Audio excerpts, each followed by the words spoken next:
What's going on, everyone? My name's Tenebris Infinite, and today we're going to test the bolt-action rifles. Putting these guns through a bunch of tests I've come up with to see what truly is the best bolt-action rifle in Generation 0. We'll be testing damage carry through, miss shot leeway, and a bunch of other things to see how these rifles perform in the many situations we encounter in GZ. If you enjoyed the video or learned something new, please hit the thumbs up button to show your support, or subscribe to stick around. All tests will be put together in the timestamps below if you want to check out any of these tests specifically. We'll be comparing the Alg, the Mauser, the Mosin, and the experimental Alg in each of these tests, and at the end we'll try to figure out what the best bolt action is overall here in Generation 0. So first up, let's cover the attachments and have a small sound comparison for each of these guns. All four of these rifles take the rifle silencer, and have no other barrel attachment as of right now in Generation 0. And for sights, they accept the 1x4, 4x8, and 6x12 scopes, except for the experimental Algstitzer that has its own built-in sight. It's a bit of a missed opportunity because I feel the sniper scopes would be pretty efficient on the EXP Alg. Personally, sound-wise, I think the Mosin has the best sound profile. It's beefy, and bolting has this very distinct sound to it from the other bolt sounds.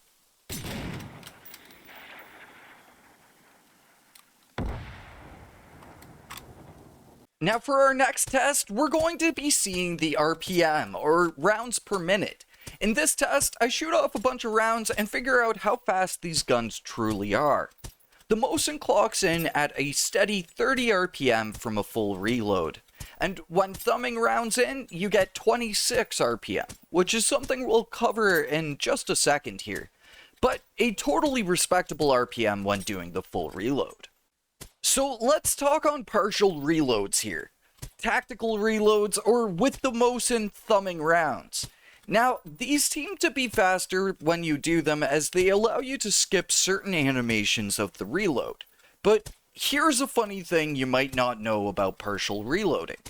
Over the long run, it's actually slower most times than shooting your entire mag and getting the full reload animation. This all depends on animation frames and keyframes and is per gun too. But for bolt actions, you can always expect to lose a few rounds per minute by partial reloading. Now, this all depends on the game too. Some games are really slick about pulling off a tactical reload. In GZ though, it usually suffers a bit of loss as the animation isn't that much faster, and you sacrifice a whole round for only a slightly faster animation. So essentially, you want to tactical reload in certain situations, but not all the time. Now, getting back to the rounds per minute. For the Mauser, it's 27 RPM on a full reload and 25 RPM on a partial, showing that drop-off I was talking about. For the Alg, it is 24 RPM on a full reload and 22 RPM on a partial reload. And for the experimental Alg, it's 21 on a full and a measly 18 on a partial. Now let's look at the long range damage for all of these bolt actions. This is a shot at 113 meters, so over 100 meter shot. At this distance, the 243 is doing 19% damage to the overall health of the hunter and 37% damage to the component. Pretty dang good damage carry through, which is a strong point of all the bolt action rifles. The Mosin is far stronger at 30% damage to the overall health and 58% damage to the component at 100 meters. I wasn't lying when I said the Mosin is a monster. Now for the 270. This is doing a massive 43% damage to the overall health and 63% damage to the component. The 270 is a beast in this game, second only to the PVG and explosives when it comes to damage drop-off. And for the odd duckling of the bunch, the experimental Alg, which surprisingly is the best long-range weapon possibly in the game. If only it could accept a dang scope. But that experimental effect of making the damage increase the further you get, at 100 meters you can easily two-shot this hunter if you're on the mark. Which I totally was not. I can't make heads or tails of long distance shots with this thing. I kinda wish the irons at least had a marker for the 50-meter point, or just something to kinda guide the player to those longer range shots, because right now it feels like you have to waste a few rounds to figure out where you're exactly shooting. Even though it might seem like the experimental Alg is maybe a bad gun here, it's actually just best used for dumb fun. Trying to hit enemies with shockwaves or pull off stupid shots, it's not really here to be an optimal weapon, it's here to be a fun weapon. But now let's get back to testing with close range damage on big machines. These tests are all done on skirmish to maintain the medium between guerrilla and adventure, so if you play on those you might see more or less damage. A shot of 243 soft point to the fuel tank does 42% damage and 5% damage overall to the tank. Pretty sizable close range damage. The Mosin does less, surprisingly, only 34% component damage and 4% to the overall, which shows the difference between soft point and FMJ rounds. Always use soft points or hollow points when you have the option to.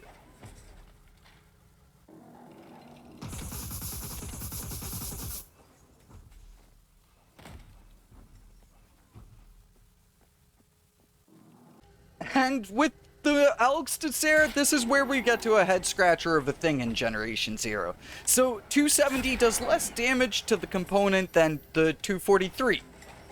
I don't know, man. But it does a solid 40% on the mark and then 5% to the overall health. And for the experimental Alg, just don't fight close with it. It totally doesn't work. You get a whopping 1% damage to the component and as well the machine's health. I'm surprised it even did the 1% though.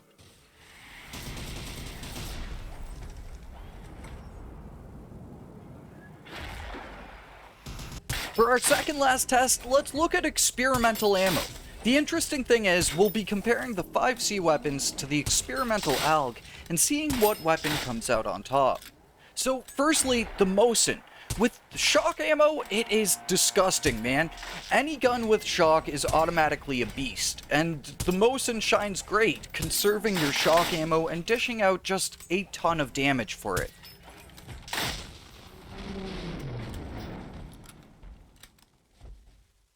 The tar is a different story though. To get the most out of tar, you need a high fire rate, which the Mosin does not. So it barely even works to slow machines, and you risk lighting yourself on fire, so it's really not a sick combo.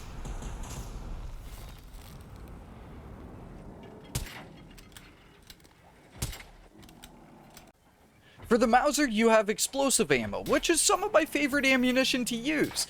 Not because it's overly effective, but more because it staggers machines and looks damn cool while doing it. So even though it's not the most effective EXP ammo out there, it's got cool points to it, and that's pretty useful, I think. It's not always about being the Swedish Terminator, sometimes it's about having fun, and even though this gun isn't gonna top shock ammo, it's still absolutely worth using.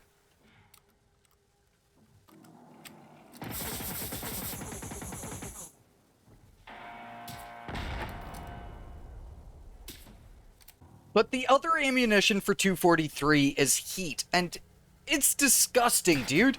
The extra component damage does a ton of damage. There's a bit of a learning curve to them with shot placement, but when you get a few components destroyed, you'll see that using heat ammo is pretty much an unsung hero in Generation 0.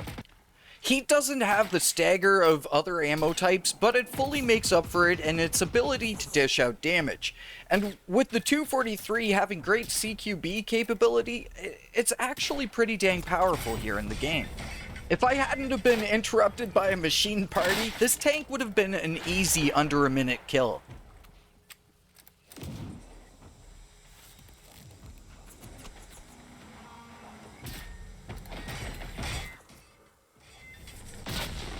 For the 270, it's got medical ammo, which sucks out of anything except for the shotgun.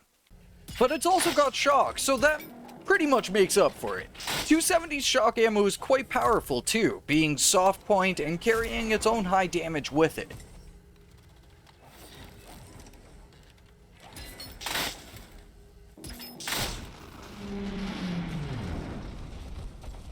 And then the experimental, which does seem to do more shock tether damage at a distance, but that stuff is kinda hard to tell. Either way, it's fun watching the sparks fly when you bomb a machine from miles away.